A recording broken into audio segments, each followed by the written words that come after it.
சித்தர்களின் அசாதாரண சக்திகளை உலகிற்கு எடுத்துக்காட்டியவர் போகர். அதே நேரத்தில் முருகருடன் ஆன்மீகமாக இணைந்தவர். அவரின் மர்ம வாழ்க்கை, அவரின் அதிசய ஆராய்ச்சிகள் மற்றும் பழனியில் பதிந்திருக்கும் நித்திய சந்நிதி இன்று உங்களுக்காக வெளிப்படுகிறது. போகர் சித்தரின் உலகிற்கு வரவேற்கிறோம். போகர் 18 சித்தர்களில் ஒருவராக கருதப்படுகிறார். இது மருத்துவம், ரசவாதம் மற்றும் ஆன்மீகம் பற்றிய ஆழமான புரிதலுக்காக அறியப்பட்ட தமிழ் மரபில் அறிவொளி பெற்றவர்களின் குழுவாகும். போகர் ஒரு பல்துறை நிபுணர். ரசவாதம், மருத்துவம், யோகா, தற்காப்பு கலைகள், ஆன்மீகம் என்று பரவலாக ஒப்புக்கொள்ளப்படுகிறார்.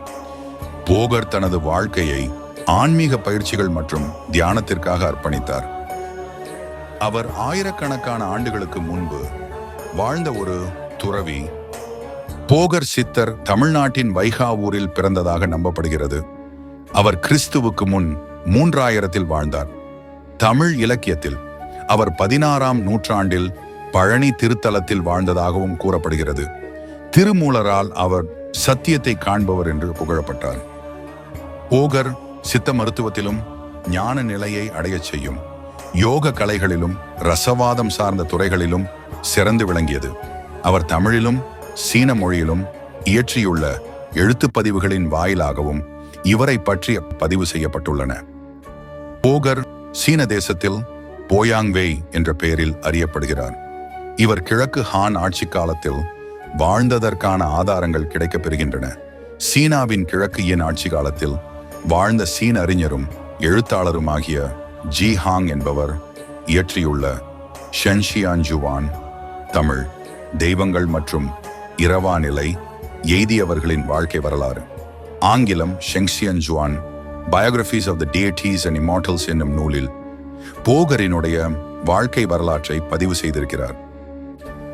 அவர் குறிப்பிடுவதாவது, போயாங்வேய் உயர்ந்த குடும்பத்தில் பிறந்தவர் எனவும் சீனாவில் கிழக்கு ஹான் அரச பரம்பரையுடன் இவருடைய குடும்பம் பலகாலம் நெருங்கிய தொடர்பில் இருந்ததாகவும் தாவோயிசம் எனப்படும் உயர்ந்த கோட்பாட்டை பின்பற்றி பல காலம் வாழ்ந்தவர் எனவும் குறிப்பிட்டுள்ளார். மேலும் அந்நூலில் போயாங்வேய் ஒரு சமயம் சீன தேசத்தில் மரணத்தை வெல்லும் அமுதத்தினை உண்டாக்கும் முயற்சியில் ஈடுபட முடிவு செய்து அதற்காக தன் நம்பிக்கைக்குரிய 3 சீடர்களுடன் மற்றும் தன் செல்ல நாயையும் தன்னுடன் அழைத்து கொண்டு தனிமையான ஒரு மலை உச்சியில் ஆய்வுக்கூடம் ஒன்றை உருவாக்கினார். இரவு பகல் பாராமல் பல நாட்கள் அயராது முயற்சித்ததன் பயனாக முதலாவது அமுதத்தினை தயார் செய்தார். பின்னர் அவற்றை ஆய்வு செய்து பார்க்கும் நோக்குடன் தன் செல்ல நாயினை முதலில் பருகச் செய்து பரிசோதிப்பதெனவும் அவ்வாறு பருகச் செய்து தன் நாய் இரவா நிலை அடைவதை உறுதி செய்த பின்னர் நாம் 4வரும் அவற்றை பருகலாம் எனவும், ஒருவேளை தன் செல்ல நாய் இறக்கும் நிலை ஏற்பட்டால் இம்முயற்சியினை கைவிடுவது பற்றி பரிசீலிக்கலாம் என முடிவு செய்யப்பட்டது. அதேபோல் தான் தயாரித்த அமுதத்தினை போயாங்வேய் முதலில் தனது செல்ல நாயினை பருகச் செய்தார். அவற்றை பருகிய சிறிது நேரத்தில் நாயானது தரையில் சுருண்டு விழுந்தது. செயலற்று கிடந்த அந்நாயினை பரிசோதித்த போகரினுடைய சீடர்கள் அது இறந்துவிட்டதென முடிவு செய்து போயாங்கிடம் தெரிவித்தனர். போயாங்வேய் தனது சீடர்களிடம், நாம் தயாரிக்க முயற்சித்த அமுதம் இன்னும் முழுமை அடையவில்லை என கருதுகிறேன்.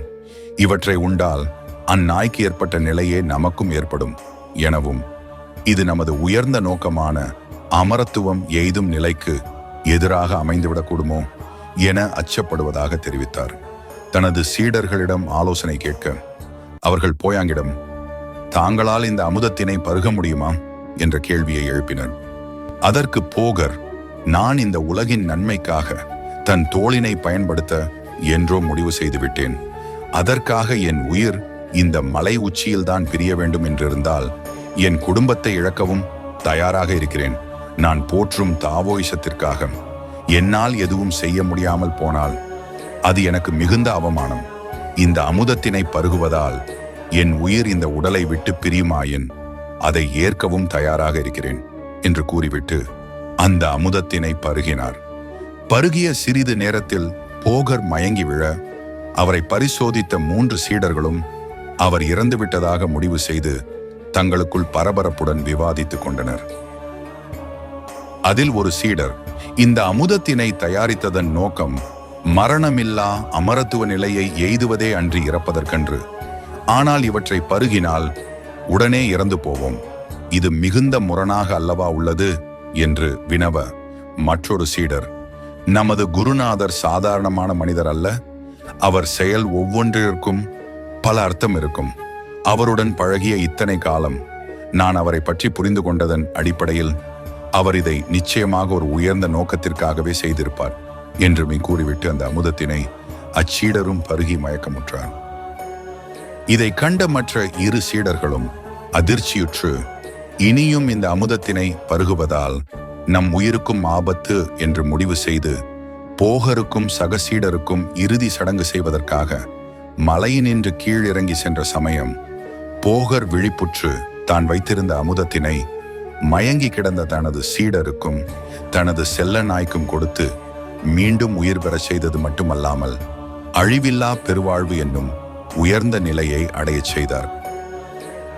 பின்னர் போகர் தனது செல்ல நாயுடன் தனது சீடரையும் அழைத்து கொண்டு தாம் ஆய்வு நடத்தி அந்த மலையை விட்டு வெகு தூரம் பயணித்த பின்னர் ஒரு மரம் வெட்டுபவரை சந்தித்து தனது மற்ற 2 சீடர்களுக்கும் நன்றி தெரிவித்து கடிதம் ஒன்றை தீட்டி அவரிடம் கொடுத்துவிட்டு சென்றார். சில காலம் கழித்து அக்கடிதத்தினை படித்த அவ்விரு சீடர்களும் தங்களின் செயல் குறித்து வருத்தப்பட்டதாக இந்த வரலாற்று குறிப்பில் பதிவு செய்யப்பட்டுள்ளது. போகர் சீன தேசத்தில் தாவோயிச கோட்பாடுகளை மேலும் வலுப்படுத்தும் விதமாக பல ஆய்வுகள் மேற்கொண்டு சித்த மருத்துவம் மற்றும் ரசவாத கோட்பாடுகளின் மூலமாக அக்கருத்தியலை மேலும் விரிவடையச் செய்ததாக அவர் சீன மொழியில் இயற்றிய காண்டோங்கோய் என்னும் படைப்புகளின் வாயிலாக நமக்கு தெரிய வருகிறது. தனது குரு காலங்கிநாதரின் வழிகாட்டுதலால் அவர் சித்த புருஷரானார். போகரின் குரு காலங்கிநாதர் தென்னிந்தியாவில் சித்தி அடைந்த ஒரு சீன முனிவர் என்றும் இதனால் அவர் 18 சித்தர்களில் சேர்க்கப்பட்டார் என்றும் நம்பப்படுகிறது. சீனாவில் போகர் ஒரு சீன மனிதனின் உடலில் இடம்பெயர்ந்து சீன நாட்டவராக வாழ்ந்தார். தனது சீடரான புலிபாணி சித்தருடன் தமிழ்நாட்டிற்கு திரும்புவதற்கு முன்பு அங்கு தனது போதனைகளை பரப்ப 800 ஆண்டுகள் கழித்தார்.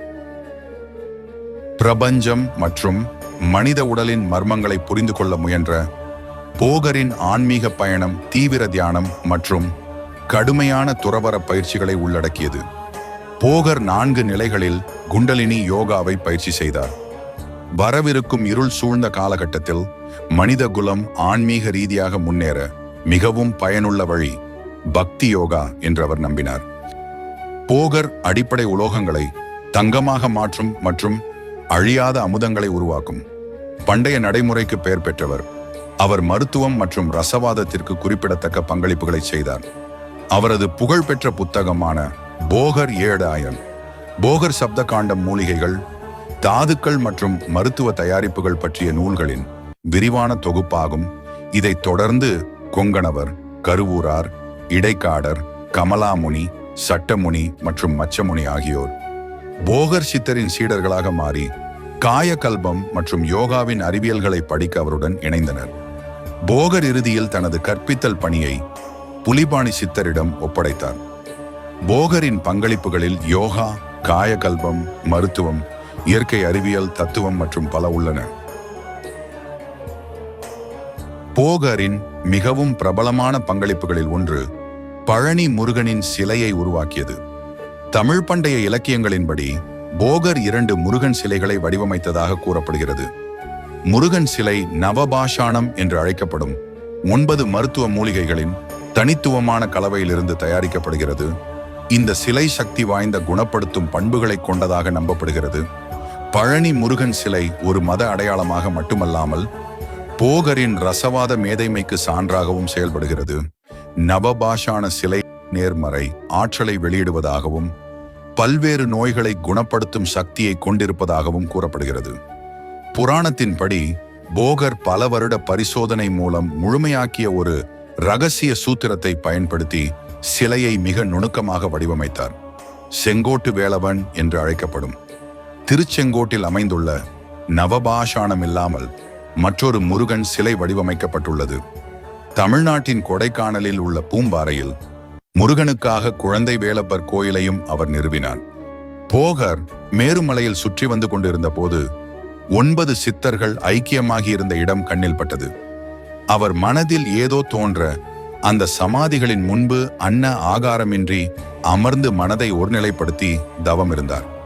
சில காலம் கழித்து சமாதியில் இருந்து 9 சித்தர்களும் அவருக்கு தரிசனம் கொடுத்து இறந்தவர்களை பிழைக்க வைக்கும் காயகல்ப முறையை உபதேசம் செய்தார்கள். இந்த சஞ்சீவி மந்திரத்தை யாரால் மக்களுக்கு நன்மை கிடைக்குமோ அவர்களுக்கு மட்டுமே உபதேசம் செய் என்று கூறி மீண்டும் சமாதியில் ஐக்கியமாகிவிட்டார்கள். பின் போகர் அங்கிருந்து கிளம்பி சிவலிங்கம் உள்ள தலங்களை தரிசித்து வந்து கொண்டிருந்தார். அடர்ந்த காட்டை கடந்து வரும்போது ஒரு புற்று கண்ணில் பட்டது. புற்றின் அருகே சென்ற போது மூச்சுக்காற்று வருவதை உணர்ந்தார்.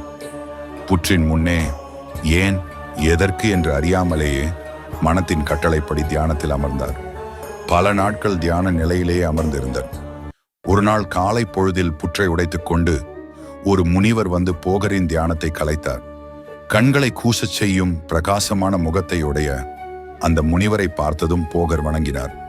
அந்த முனிவர், போகரே, உன்னால் மக்களுக்கு நன்மை உண்டாகட்டும் என்று கூறி அருகே இருந்த மரத்தை காட்டி, மரத்தில் உள்ள பழங்கள் பழுத்து குலுங்கி இருந்த நிலையை காட்டி, அந்த பழத்தை சாப்பிட்டால் பசி என்பதே அணுகாது, நீ செய்யும் தவத்திற்கு பெரும் துணையாக இருக்கும் என்று கூறி பேசும் சிலை ஒன்றையும் கொடுத்துவிட்டு மீண்டும் புற்றில் அமர்ந்து தியானத்தில் அமர்ந்தார். சிலையை கையில் வாங்கி கொண்ட போகர் அருகிலுள்ள முனிவர் காட்டிய மரத்தின் பழங்களை எடுத்து சாப்பிட்டார். மனம் மட்டுமல்ல, உடலும் இளமையாக மாறியது. கையில் இருந்த சிலை இளமையான மாற்ற வைத்த பழத்தின் ரகசியத்தையும் மற்றும் பல மூலிகைகளின் ரகசியத்தையும் கூறியது. ஆச்சரியத்தில் ஆழ்ந்த போகர் சிலையை தரையில் வைத்துவிட்டு அருகே அமர்ந்தார். அந்த இடத்தில் பள்ளம் ஏற்பட்டு பள்ளத்தில் அந்த சிலை மறைந்தது. சிவன் சித்தத்தை தெளிய வைத்தார் என்று நினைத்துக் கொண்டு நடக்க ஆரம்பித்தார். அவர் பெரிய சித்தர் என்பதை அறியாமல் எதிரில் வந்த அந்தணர்கள் சிலர் போகரின் கோலத்தை கண்டு ஏளனம் செய்தனர். போகரோ அவர்களின் ஏழ்மையை போக்க எண்ணினார். ஞானத்தை உபதேசிக்க வேண்டும் என்று நினைத்தார். உடனே சற்று தூரத்தில் ஒரு பூனை ஒன்று கண்ணில் பட்டது. பூனை அருகே அமர்ந்து வேதத்தை அதன் காதில் ஓதி பேசும் திறனை கொடுத்தார். பூனை வேத மந்திரங்களை வீதியில் அமர்ந்து கூறத் தொடங்கியது. இதை பார்த்த அந்தணர்கள், போகர் பித்தனல்ல, சித்தர் என்பதை புரிந்து கொண்டு எங்களை மன்னிக்க வேண்டும் என்று கூறி அவர்கள் அவரை தங்கள் இல்லத்திற்கு அழைத்துச் சென்றனர்.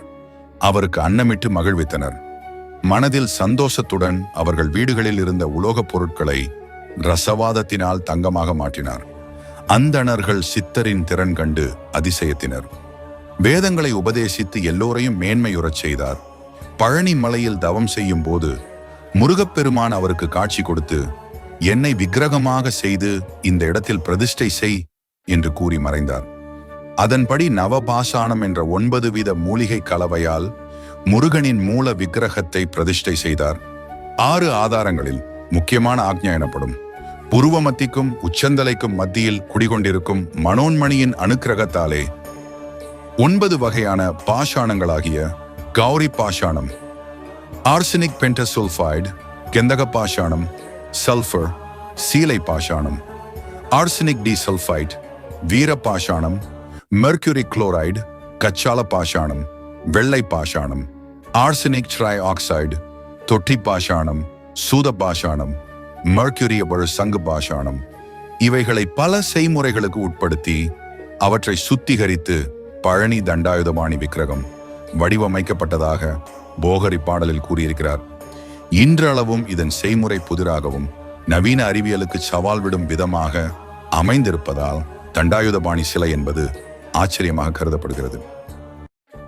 இச்சிலைக்கான வழிபாடு, திருமுழுக்கு வழிமுறைகள், புலிப்பாணி சித்தர் மறைப்பொருளாக இயற்றி வைத்திருக்கும் ஒரு சில குறிப்புகளின் வாயிலாக கிடைக்கப்பெறுகிறது. பழனி முருகனின் சிலை அபிஷேகங்கள் மூலம் சிலையின் மருத்துவ குணங்களை பிரித்தெடுக்க முடியும் என்று போகர் முனிவர் நம்பினார். அபிஷேகங்களின் போது சிலையின் மீது ஊற்றப்படும் பால் மற்றும் பஞ்சாமிர்தம் போன்ற திரவங்களை உட்கொள்வதன் மூலம் நவபாஷாணங்களின் குணப்படுத்தும் திறன்களை முழுமையாக பயன்படுத்த முடியும் என்று அவர் நினைத்தார். பின்னர் போகர் கதிர்காமனுக்கு சென்றார். அங்கு அவர் பாபாஜியை சந்தித்து பல்வேறு தியான நுட்பங்களில் கவனம் செலுத்தி தீவிர யோக பயிற்சிகளை அவருக்கு அறிமுகப்படுத்தினார். பின்னர் அவர் பழனிக்கு திரும்பினார். அங்கு அவர் தண்டாயுதபாணி கோயிலில் ஸ்வரூப சமாதி அடைந்தார்.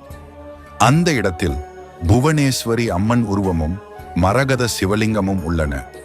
இது போகர் சித்தரால் வழிபடப்படுகிறது. ஒரு நிலத்தடி பாதை பிரதான சன்னதியை போகர் சன்னதியுடன் இணைப்பதாக கூறப்படுகிறது. பின்னர் இது புலிபாணி சித்தரால் பராமரிக்கப்பட்டது. உட்பிரகாரத்தின் தென்மேற்கு மூலையில் சித்தர் போகரின் ஜீவ சமாதி உள்ளது. நவக்கிரகங்களில் செவ்வாய் பகவானின் ஆதிக்கம் நிரம்ப பெற்றவர். சித்தர் போகர் செவ்வாய் தோஷம் உள்ளவர்கள். செவ்வாய் கிழமைகளில் இவரை வழிபட்டால் செவ்வாய் தோஷம் நீங்கி நல்லருள் பெறுவர். இவ்வாறு போகர் சித்தரின் தெய்வீக வாழ்க்கை, அவரது சாதனைகளும் சித்த சக்திகளும் இன்றும் உலகிற்கு ஒளிவிளக்காக நிற்கின்றன. போகர் சித்தரின் உண்மை ரகசியங்கள் இன்னும் மலைகளின் மௌனத்தில் ஒலித்துக் கொண்டே இருக்கின்றன. போகர் சித்தரின் வரலாறு, அவர் தந்த ஆன்மீக சிந்தனைகள், அவர் உருவாக்கிய பழனியின் தெய்வீக சிலை அனைத்தும் இன்று வரை நமக்கு ஒரு பெரும் ஆச்சரியமும் பெருமையுமாகும். ஆனால் போகர் சித்தரின் கதை இங்கேயே முடிவடைவதில்லை. அவருடைய சீடர்கள், அவர் கண்டுபிடித்த மெய்ஞான ரகசியங்கள், இன்னும் யாரும் முழுமையாக வெளிப்படுத்தாத ஆன்மீக பயணங்கள், இந்த அற்புதமான சித்தர் மரபின் ஆழத்தையும் மறைந்து போன ஆன்மீக சுவடுகளையும் தெரிந்து கொள்ள எங்கள் அடுத்த காணொளியை தவறாமல் பாருங்கள். அடுத்த அத்தியாயத்தில் மற்றொரு சித்தரின் அற்புதமான ஆன்மீக பயணத்தை காணப்போகிறோம். அதுவரை முருகனின் அருளும் சித்தர்களின் ஆசீர்வாதமும் உங்களையெல்லாம் சூழட்டும். வாழ்க சித்தர்கள், வாழ்க சித்தாந்தம். நன்றி.